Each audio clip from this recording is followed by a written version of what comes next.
Hello friends, જય સ્વામિનારાયણ. કેમ છો? સ્વાગત છે તમારું મારી યુટ્યુબ ચેનલમાં. તો મિત્રો, આજે હું તમારી સાથે શેર કરીશ ઘરમાં બેકાર પડેલા લેસમાંથી આપણે સુંદર ફ્લાવર્સ કેવી રીતે બનાવી શકીએ તેની રીત. તો મિત્રો, વિડીયોને અંત સુધી જરૂરથી જોશો. મિત્રો, આવા બેકાર પડેલા લેસ તો તમારા ઘરમાં પણ ક્યાંક ને ક્યાંક પડ્યા જ હશે. તો મિત્રો, આ વિડીયોને તમે જોવાનું ચૂકશો નહીં. અને મિત્રો, તમે જોઈ શકો છો કે દેખાવમાં આ ફ્લાવર્સ કેટલા સુંદર લાગી રહ્યા છે. અને આ ફ્લાવર્સ જોઈને કોઈ કહેશે જ નહીં કે તમે બેકાર પડેલી લેસમાંથી બનાવ્યા છે. બધાને એવું જ લાગશે કે તમે બજારમાંથી ખરીદીને લાવ્યા છો. તો મિત્રો, આ ફ્લાવર્સને જો તમે દિવાળી ડેકોરેશનમાં અથવા તો ઘરમાં કોઈ ફંક્શન હોય અથવા તો કોઈ તહેવાર હોય ત્યારે તમે ડેકોરેશનમાં લગાવશો તો તમારા ઘરની રોનક તો વધી જ જવાની છે.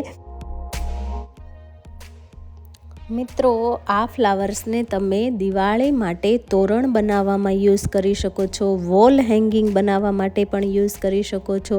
અને તમે દિવાળી પર લાભ શુભ બનાવવા માટે તેમાં લટકણ તરીકે પણ યુઝ કરી શકો છો. અથવા તો પૂજા માટે પણ આ ફ્લાવર્સને ડેકોરેશન માટે રાખી શકો છો. અથવા તો તમે ઘરમાં રંગોળી બનાવતા હોય દિવાળી માટે તો તેમાં પણ આ ફ્લાવર્સથી ડેકોરેશન કરી શકો છો.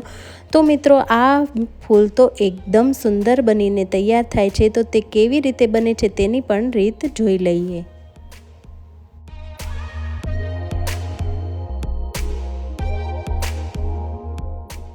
તો મિત્રો, તમે જોઈ શકો છો કે મારી પાસે આવી રીતે લેસ પડેલી છે. આ એકદમ બેકાર લેસ હતી. આ લેસ મારે કંઈ પણ યુઝમાં આવતી ન હતી. તો મેં મારા સાસુને કહ્યું કે આ લેસમાંથી આપણે કંઈક બનાવવું જોઈએ. તો સાસુબાઈએ સરસ એવો આઈડિયા કરીને તેમાંથી સુંદર ફ્લાવર્સ બનાવ્યા અને તે ફ્લાવર્સ બધાને ખૂબ જ ગમ્યા. તો મિત્રો, તમે જોઈ શકો છો કે આ લેસ છે તે એકદમ ચમકવાળી એટલે કે શાઇનિંગવાળી છે અને તેનું ફેબ્રિક છે તે નેટનું છે. તો જો મિત્રો, તમારી પાસે પણ આવી લેસ હોય તો આ લેસનો તમે આવી રીતે પણ યુઝ કરી શકો છો.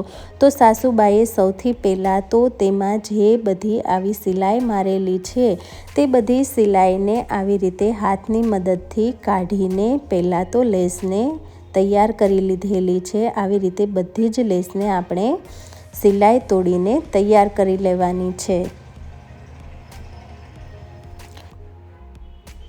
મિત્રો, તમે આ લેસને જો સિલાઈ તોડવા ના માંગતા હોય અને એમ જ યુઝ કરવા માંગતા હોય સિલાઈ સાથે તો આ લેસને તમે બાલ ગોપાલ એટલે કે કૃષ્ણ ભગવાનના સુંદર સુંદર વાઘા બનાવવા માટે પણ યુઝમાં લઈ શકો છો અને તેના સુંદર સુંદર વાઘા પણ બનાવી શકો છો.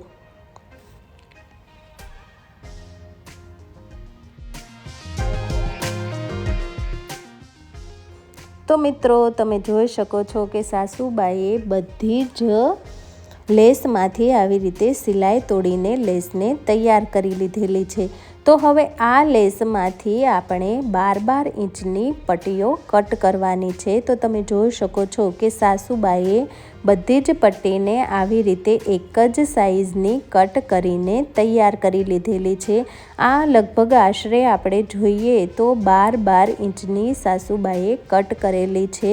જો તમે ફૂલ વધારે મોટું બનાવવા માંગતા હોય તો મોટી પટ્ટી પણ કટ કરી શકો છો.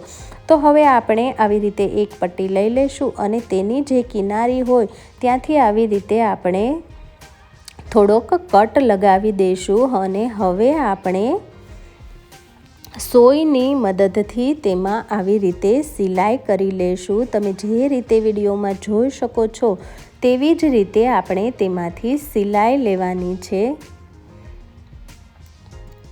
અને આપણે આખી પટ્ટીમાં છેક સુધી આવી રીતે સોયની મદદથી લેસને ભેગી કરતા જઈશું અને તેમાં સિલાઈ લગાવતા જઈશું. આપણે સોયમાં દોરો નથી પરોવવાનો, આપણે સોયને એમ જ ખાલી રાખવાની છે અને આપણે મોટી સોયનો યુઝ કરીશું. આ ફ્લાવર્સ બનાવવા માટે નાની સોય યુઝમાં નહીં ચાલે, આપણે મોટી સોયનો યુઝ કરવાનો છે.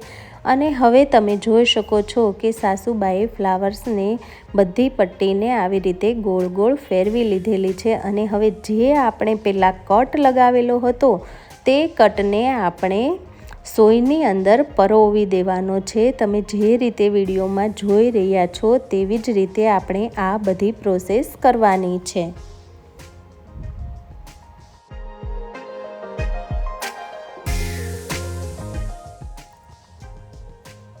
તો તમે જોઈ શકો છો કે હવે સાસુબાઈએ સોયના નાકામાં જે આપણે કટ લગાવીને લેસનો રાખેલો હતો તેને પરોવી દીધેલું છે અને હવે આપણે સોયને આવી રીતે ખેંચી લઈશું અને સોયને સાઈડમાં રાખી દઈશું।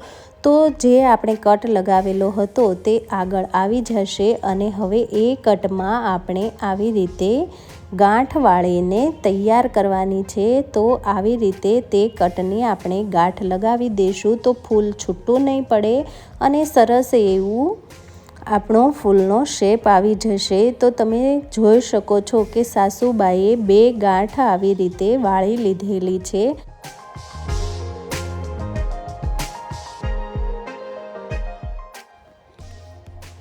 તો મિત્રો હવે તમે જોઈ શકો છો કે આપણું એકદમ સુંદર અને સરસ એવું ફ્લાવર્સ બનીને તૈયાર થઈ ગયું છે। આ ફ્લાવર્સ તમે કોઈ ભી ડેકોરેશનમાં યુઝ કરશો તો તે એકદમ સરસ લાગશે। તમે આ ફ્લાવર્સની ફૂલદાની બનાવીને પણ ડેકોરેશન કરી શકો છો અને આ ફ્લાવર્સ તમે જોઈ શકો છો કે કેટલા સરસ દેખાઈ રહ્યા છે। તમારી પાસે ઘરમાં કોઈ પણ બેકાર લેસ પડેલી હોય તેમાંથી તમે આ સરળ રીતે ફ્લાવર્સ એકદમ ફ્રીમાં બનાવીને તૈયાર કરી શકો છો। આમાં એક પણ પૈસાનો ખર્ચ નથી અને આ ફ્લાવર્સ એકદમ સરળતાથી જલ્દીથી બનીને તૈયાર થાય છે। તમે થોડી જ વાર માટે આ ફ્લાવર્સ બનાવશો તો તમારા ઘણા બધા ફ્લાવર્સ બનીને તૈયાર થઈ જશે।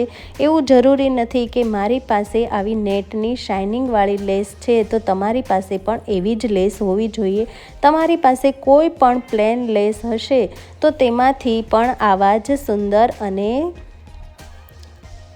રંગબેરંગી ફૂલ બનીને તૈયાર થશે। તો મિત્રો તમને આજનો મારો આ ફ્લાવર્સવાળો વિડીયો કેવો લાગ્યો? જો તમને મારો વિડીયો ગમ્યો હોય તો મારા વિડીયોને લાઈક જરૂરથી કરજો અને જો મિત્રો તમે મારી ચેનલ પર પહેલી વાર આવ્યા હોય અને મારી ચેનલને સબસ્ક્રાઈબ ના કરી હોય તો મારી ચેનલને જરૂરથી સબસ્ક્રાઈબ કરજો અને મારા વિડીયોને તમારા ફેમિલી ફ્રેન્ડ્સમાં શેર કરવાનું ભૂલતા નહીં। અને જો તમને મારા વિડીયોમાં ક્યાંય પણ હાઈપનું બટન દેખાઈ જાય તો મારા વિડીયોને હાઈપ કરવાનું પણ ચૂકશો નહીં। તો મિત્રો ફરી મળીએ કોઈ નવા વિડીયો સાથે અથવા તો નવી માહિતી સાથે અથવા તો નવી રેસીપી સાથે। તો ત્યાં સુધી આવજો। Bye bye. જય સ્વામિનારાયણ। Thanks for watching.